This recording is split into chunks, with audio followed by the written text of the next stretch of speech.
What's up, everybody? This is the Eric Barber here, and today I am here with the one and only Anthony Lucido. How we doing today, man? We're doing good. It's great to be here, man. Thanks for having me. Yo, what's up, bro? And so, Anthony, you are an indie pop singer from Metro Detroit. How about you go intro your music a little bit for those who are uninitiated with you? Yeah, so indie pop from Detroit. We kind of had spoke a little bit BTS, but my foundation was kind of this whole pop punk thing. And once COVID hit, the world stopped, and I wanted to songwrite. I was just a guitar player before that, and so some of my influences stemmed from all of these indie pop artists, and I was like, I'm going to do this. I'm going to go for it. So. Okay, yeah. And who are the indie pop artists that really ring true to you? I should have prepped my. And whenever anybody asks me this question, I always freeze. But there's one guy, he goes by the name Jacob with a K, and super interesting artist. He's not even from this country. I'm trying to remember what country he's from, but yeah, he's one of my big influences from more of the mainstream pop world. I like Harry Styles' newer stuff. I'm a big fan. It's kind of got that indie feel to it. So those are just two from the top. I've been digging role model stuff lately too. So those are some of my off the top of my head. Okay, word. And you recently had that single that kind of blew up with who is it? Carly. Yes, Carly Lusk. Carly Lusk. Shout out to Carly. I didn't want to mess up that name. I was sort of like loose or no, something. You're good. Yeah. So how did that song come about? So that was a song I had shelved for like over a year actually. And I had a friend over. He's a songwriter, and I was just going through my Logic files, and I played it, and he's like, "This is a vibe." And it had just like throw in words. And so I'm like, dude, what? He's a songwriter. So I'm like, what should we put here? And so we kind of built out the words together. And so I had half of a song. And Carly had just moved from LA. And we were always friends. We actually grew up a little bit together. I grew up with her sister, and I knew she was an artist. There's not a lot of us in in the area that I grew up in. So I was like, hey, check this out. What do you think? And she was like, I love it. And then we cut the record. And it ended up doing a lot better than I expected. Yeah, no, that's awesome. Yeah, it did when I wrote it and put it out, as an artist, I'm my own worst critic. So in my mind, I'm like, this is trash. Anything I put out, I'm like, this is. And then I get my friends' reaction. I get real music listeners' reactions, and that's how I know that's kind of my gauge, to be honest. So people liked it, and I was like, oh shoot, and then okay, hell yeah, man. And I mean, it's interesting how you mentioned your song creation process, right? Because you said you had your song, and then you had I guess kind of more so the flow figured out, like how it would sound before inserting the lyrics. So really, could you dive into your creative process a little bit more? Yeah. So when I write, I'm very melody heavy. So I'll have a piece of music. I'll either produce a beat, or I'll work with a producer friend, and I'll get a piece of music that's just an instrumental. And then right off the top, I will just flow melodies I'll write the whole melody for every part of the song, and usually one or two takes, and then from there I'll go back and I'll start adding. And sometimes words come out when I'm doing the melodies, but also some of it's just gibberish. And so then we'll go back, and I'll piece in words that are meaningful to me. So that's kind of that's how I've been doing it lately. I heard one guy say, he's like, just start with the hook. And then do another hook for another song. And if it doesn't hit, just move on. Don't start with the verse, go into the hook. It's so much time wasted in this limited amount of time that we have. So I've been trying that out lately, just starting with the hook. And if it's not it, then I just move on to the next beat. So okay, that's interesting. I do think hooks, especially in pop, are kind of the make and break, and I feel like that's a formula that I feel like you've got crafted down pretty well, Man, thank you. Yeah, of course. And really when it comes to your hook crafting, your building, what to you is kind of the secret sauce there? Man, for the hook, I want it to be big. I want it to be catchy, of course. These are all cliche answers. And I want the melody to be really strong. And then I want it to be meaningful to me, as well as something that somebody could sing along with. But, you know, in traditional pop, sometimes the feeling gets lost.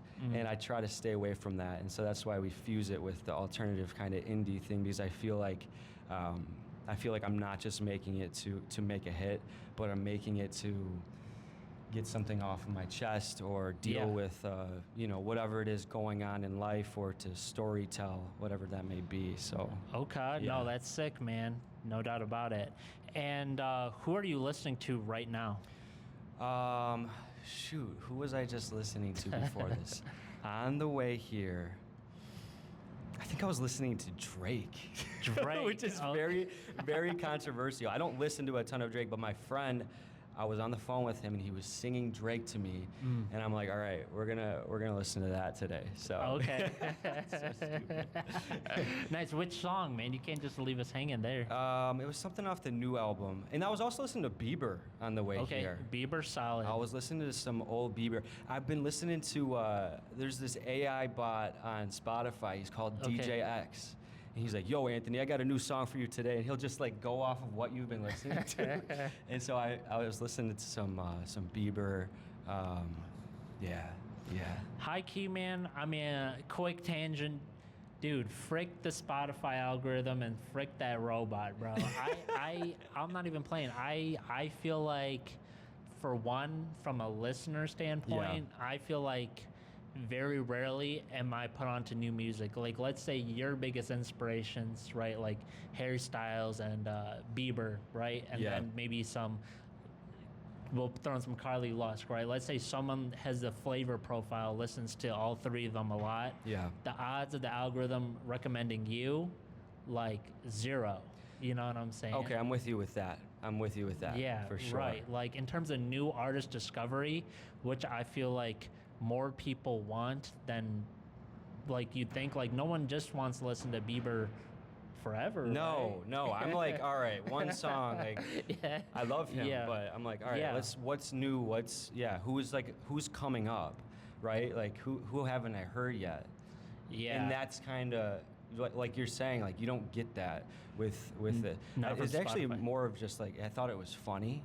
Yeah. And so I like put it on because he says your name and stuff.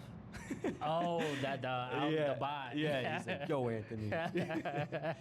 But yeah, another artist. I've been listening to some Backseat Lovers, and they're an indie rock band with just some deeply nostalgic melodies, and I'm obsessed with some of their early music. Nice. Yeah. Okay, good man. So you're kind of like trying to be a student to the game too. Like, are you like actively, listening to see what people do right, to see how you can incorporate stuff, or are you just listening to just enjoy right now?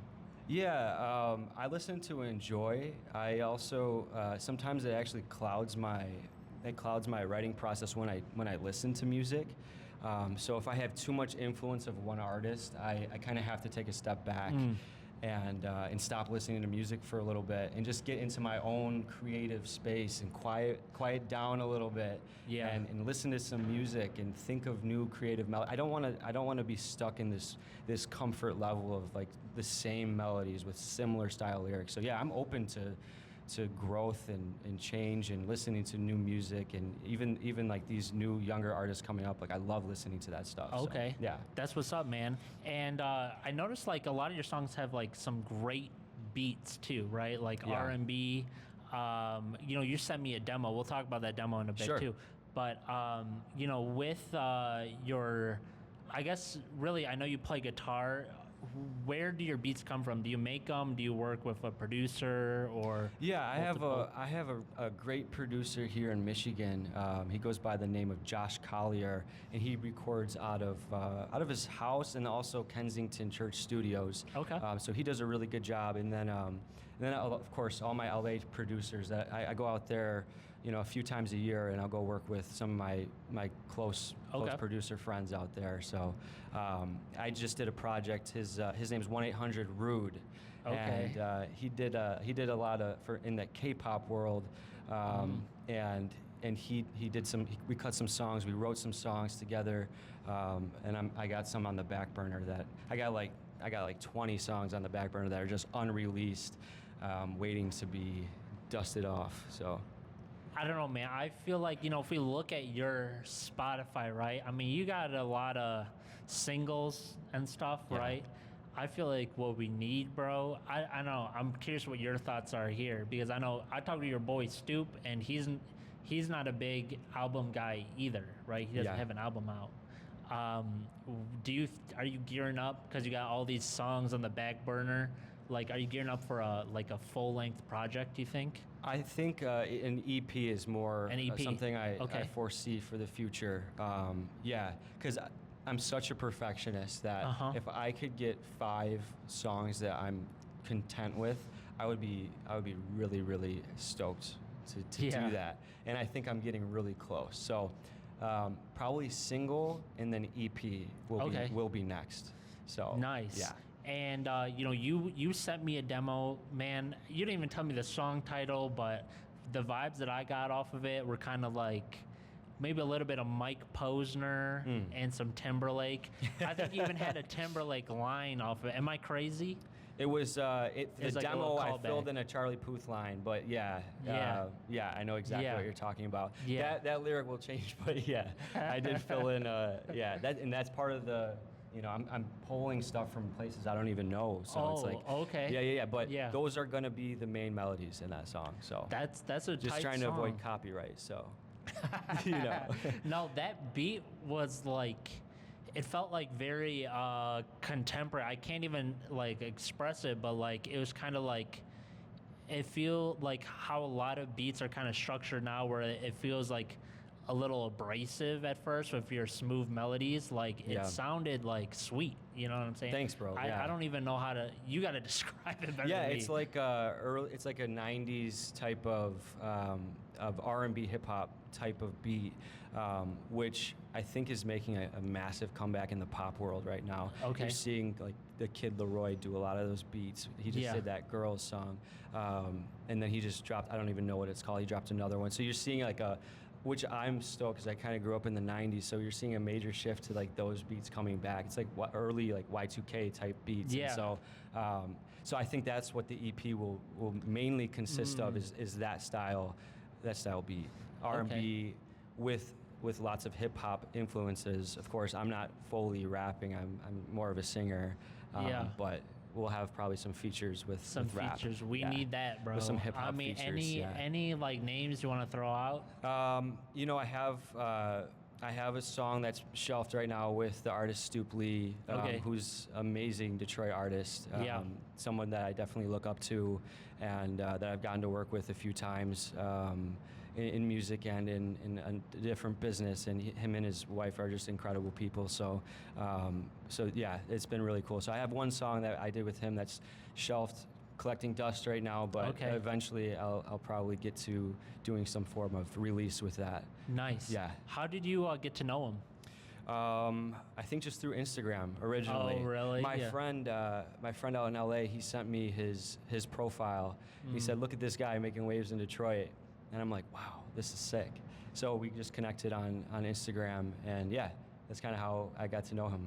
I'm excited for that project, man. And I mean, I feel like probably when your boy sent you his profile, that's probably when everyone was seeing his profile. Like that's probably when he hit kind of that viral wave. So I feel like he did the Game Boy video and had all these like pieces of the '90s incorporated with his flows and his cool creative world, and everybody just felt it, and he had a really cool viral moment. I think he's continuing to have those, and he's creating this own world for himself. And so, yeah, I saw that, and I was like, this is a cool wave, man. He's doing it. So, hell yeah, man. And any artists that you would like to collaborate with that are kind of like your dream collaborators?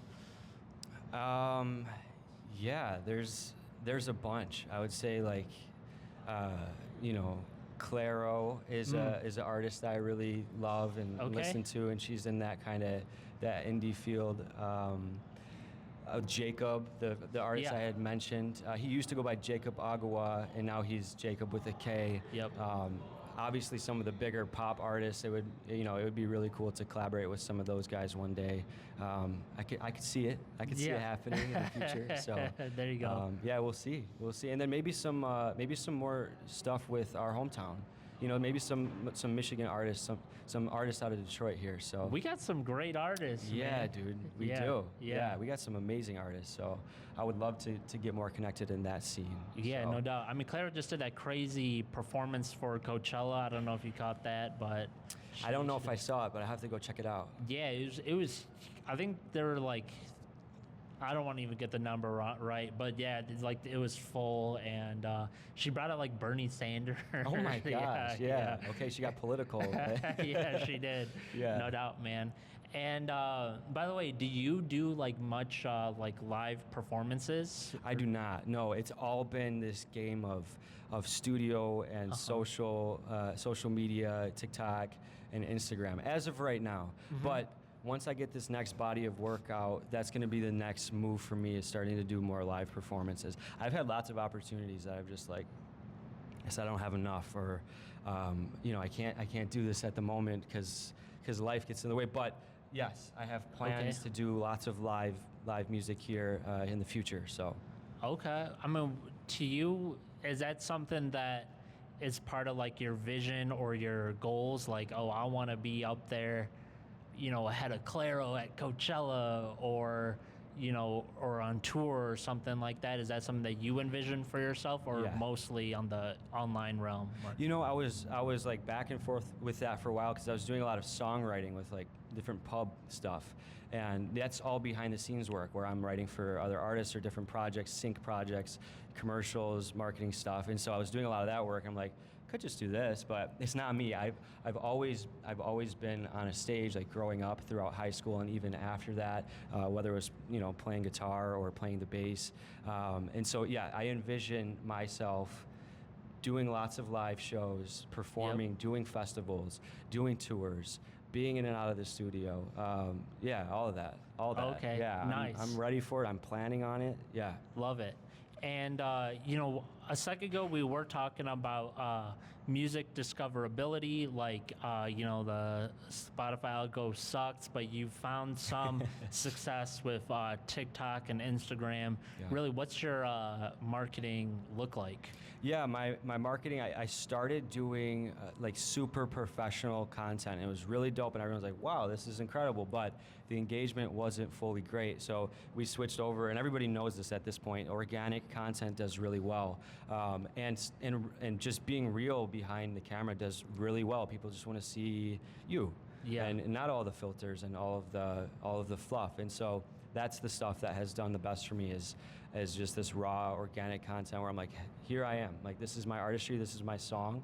And then just being consistent with posting. There was a time where I just, I had a song release, and I said, okay, for the next 90 days, I am going to post every single day. And that was the time that I saw growth. And the times that I haven't done that, I see no growth. So it's kind of proof. And you have to have a fire. It's not just consistency, you have to have a fire song. Because I've done it with other songs that maybe weren't fully bops. But when I did Sober Weekends, which was the last song I released that did my best, it did really well here in Michigan and outside of Michigan.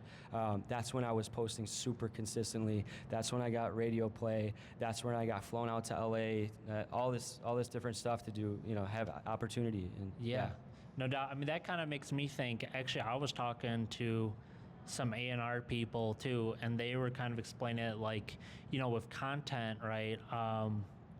If you post like your show flyer or something, or something if you make something that's really, really like well produced, like in essence, that's like a commercial for you. You know what I'm saying? And Instagram does not really feel any need to put out your commercials.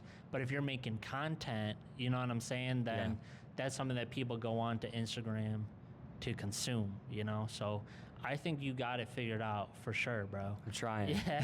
I'm not perfect, but we're definitely trying. So and I know that you're definitely like well connected in the music space, know a lot of people on the business side of it.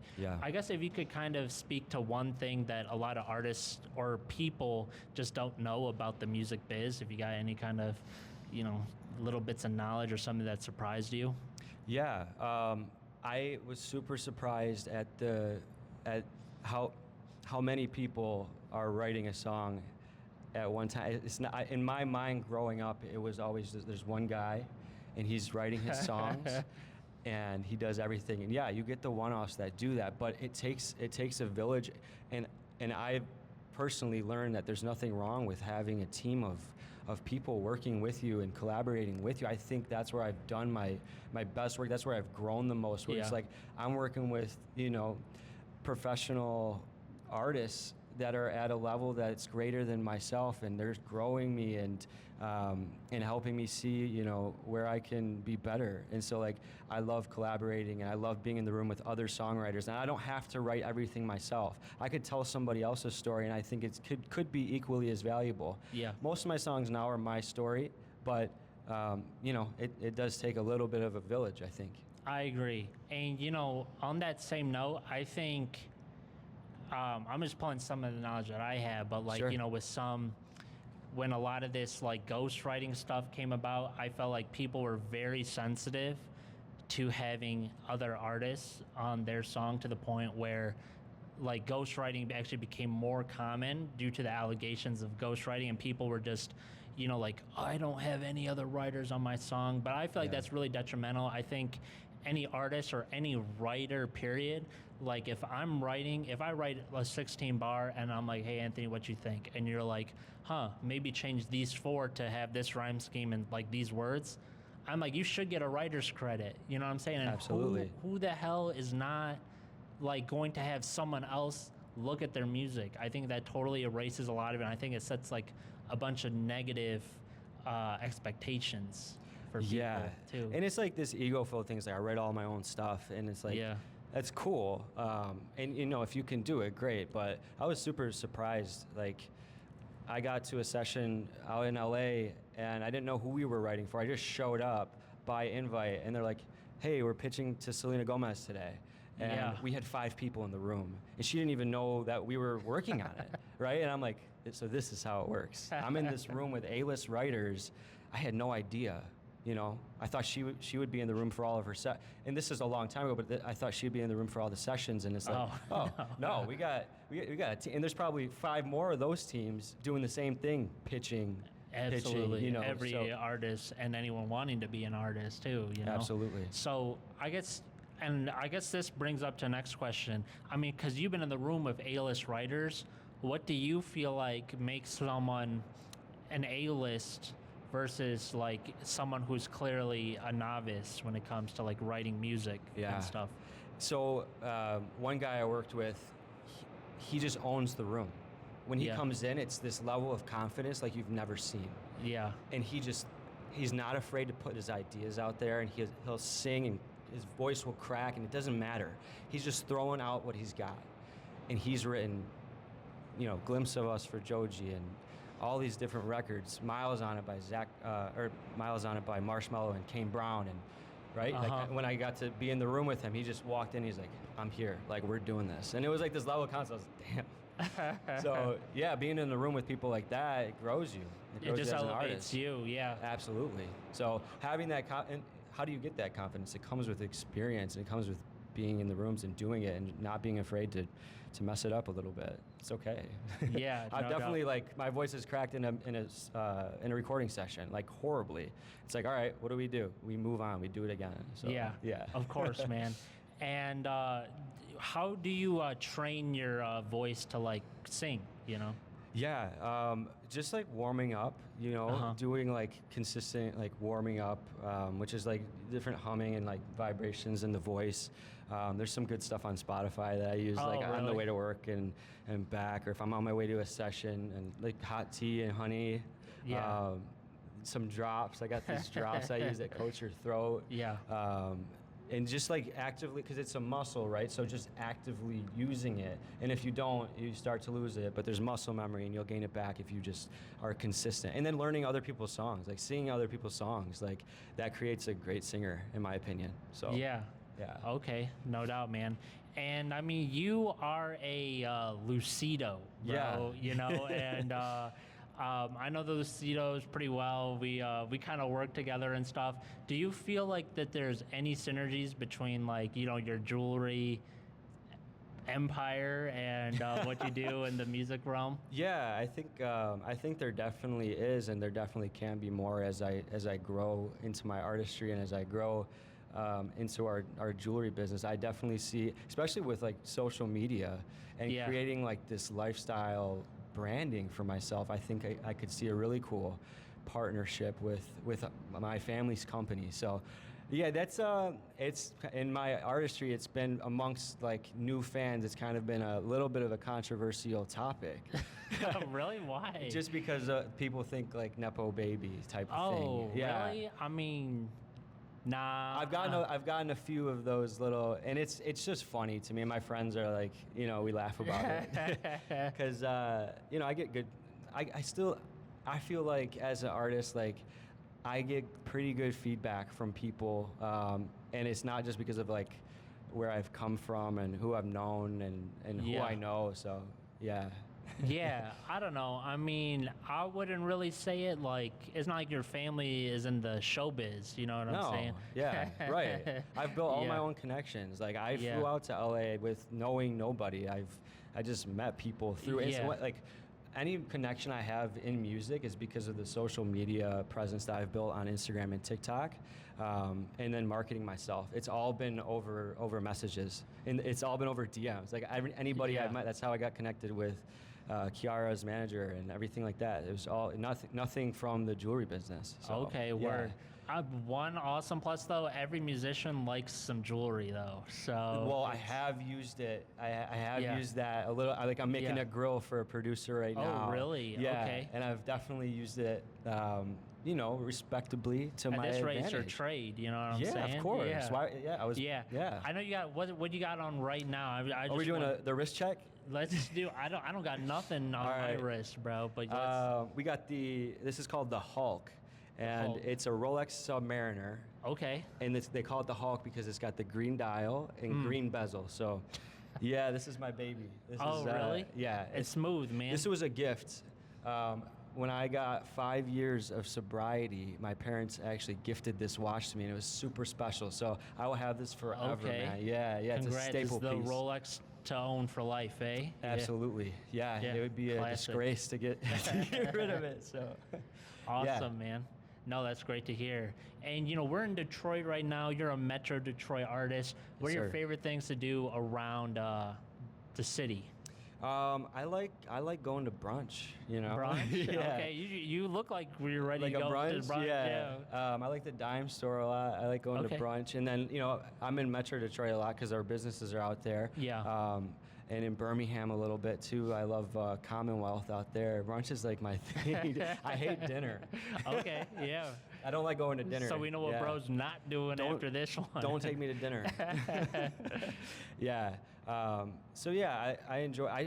I like just making art down here in the city. Okay. I have a good friend. He's a videographer, and he's like the drone god down in Detroit. And I love coming down here and just making art with him and messing around with new ideas and just getting the camera out and doing skits. Like I grew up doing YouTube skits with my friends. Oh, really? Yeah, like we did all that. And so me too. Did you? Yeah. I mean, yeah, dude. That you're bringing back good memories Bro, it right was now. the best. Yeah. It was like when YouTube was like Were you kinda inspired new. by like Smosh? Smosh. Yeah. There was also another guy. He was I can't remember his name, but I followed There's him only heavy. some- He was an Asian dude. Kev Jumba, Niga Higa. Yes. Which him. one? Niga Higa. Oh, okay, yeah. I followed. I mean, I was obsessed. Smosh and me and my friends were like. Yeah. Yeah. Dude, how to be gangsta, bro. How to be ninja. How to Yup. be emo. Yes, sir. Yeah. Yeah, those were bona fide classics. And it was crazy. Niga Higa quit. I don't know if you saw He's that. done? Yeah. Remember Steve he's Cardinal? really done. Who? He was like a local Michigan guy, Steve Cardinal. No. He was wild. He did like parody music videos, and he put like wigs on. Okay. Like blonde wigs, and you like dance around. Yeah, man, good times. That's funny. So you've kind of had a love for videography too, then, this whole. Oh time, yeah, I feel like editing videos. Like I remember when we first got a Mac, and I think it was that Movie Maker on or Yeah, I think it's just called Movie Maker, ain't it? Yeah. Yeah, and I would like just record. Or iMovie on a Mac. Yeah. Yeah, I would record myself and just like reverse the video. I'm like, whoa, you can reverse? Like, this is crazy, and just mess around with that. Just obsessed with like art and drawing when I was a kid, like drawing a lot and photography and stuff like that. Yeah. Back when art was freeform before Mr. Beast came in and made it a machine. Yeah, absolutely. Now he's like a billionaire, I think. Yeah, pretty much. I've never seen one Mr. Beast video, actually. Really? And never. I've seen like shorts on Reels, but I've never. I should watch one. You're not. Am I missing out? One just to see it. Yeah. He's really changed. He's changed it. Changed YouTube himself. Yeah. It's freaky. I saw like candy bars at 7-Eleven the other day. Yeah. Yeah, man. So Anthony, what is next for you? I'm heavily in like the songwriting process right now. Once I get like the demo I sent you, I'm definitely going to pursue that because, I don't send it to other artists to get feedback from because they hear the production side of things. They hear, all the little imperfections. I send it to the listeners. So when I'm getting feedback, I'll get a group of my friends who don't make music. Okay. And I get feedback from them, and I really value that. The people that are around me, I feel like, a lot of good feedback comes from them. And then, of course, like, if I feel good about it, too, that's my opinion about it is super important to me as well. But the people in my circle, I also really value their opinions. And, they wouldn't be in my circle if I didn't value their opinions. Yeah, of course. So probably EP. Single for summer. I'm going to song of the summer, and then EP after that. Can we expect to get some, like, physicals out of you? Physical like copies or like records and stuff like that? Yeah, records, cassettes, CDs, any of that. Records, yeah. I have a friend who has been pushing me. She's like, I want to get you like your own record, and I want you to have like a merch set with a record. You and, should. I mean, it's a big deal, an EP. Yeah. I'll definitely have that alongside with the EP this year. Yeah, 100%. This year, 100%. Yeah. So. Okay, and what are your like 5-year goals? My 5-year goals.